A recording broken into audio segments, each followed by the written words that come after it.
ভারত বিরোধী মন্তব্য ফেসবুকে পোস্ট করার কারণে কৈলাসহরের সচেতন নাগরিকরা একত্রিত হয়ে কৈলাসহর থানায় অভিযোগ করলে কৈলাসহর থানার পুলিশ শুক্রবার গভীর রাতে তার নিজ বাড়ি থেকে গ্রেফতার করে কৈলাসহর থানায় নিয়ে আসে। শনিবার কৈলাসহরের সচেতন নাগরিকরা জানায়, থানায় এসে আজাদ মিয়ার শাস্তির দাবিতে একটি ডেপুটেশন প্রদান করেন।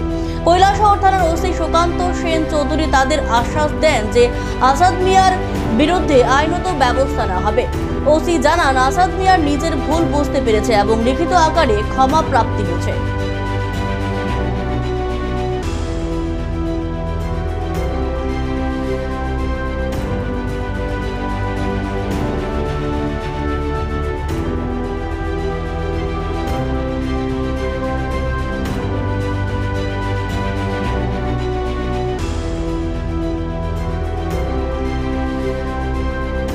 স্যার, গতকাল এক ব্যক্তি নূরপুর এলাকার ভারত বিরোধী সামাজিক মাধ্যমে পোস্ট করেছে, তো আপনারা কি ওকে গ্রেফতার করেছেন? অ্যাকচুয়ালি ফেসবুকে যেটা পোস্ট করেছিল তার নাম হলো আসাদ মিয়া, নূরপুর এলাকায় বাড়ি। এই ইনফরমেশনটা আমাদের অথরিটি থ্রুতে আমার কাছে আসার পরে আমি ওকে ট্রেস আউট করে আমরা রাত্রি প্রায় 10:30-11টার সময় আমরা ট্রেস করে ওকে আমরা ডিটেইন করেছি।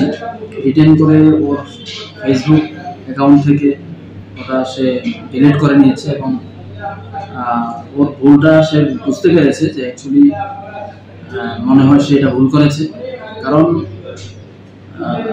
সে বুঝে করুক আর না বুঝেই করুক, এটা তার এখন যেহেতু তার এটা বোধগম্য হয়েছে, সে তার ভুলটা স্বীকার করেছে এবং লিখিত আকারে আমাদের কাছে ক্ষমা প্রার্থী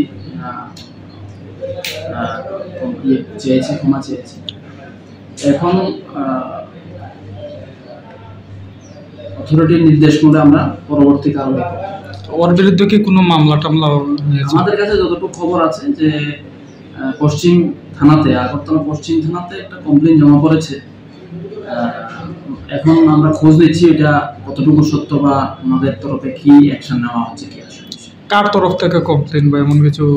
এটা একজন মুসলিম কি জানি ইউথ কংগ্রেস শাহজাহান মিয়া নামে একজন কমপ্লেন করেছে বলে আমাদের কাছে গতকাল। তো ওকে কালকে রাত্রে কোথা থেকে আটক করেছে? নিজ বাড়ি থেকে? ঠিক আছে স্যার।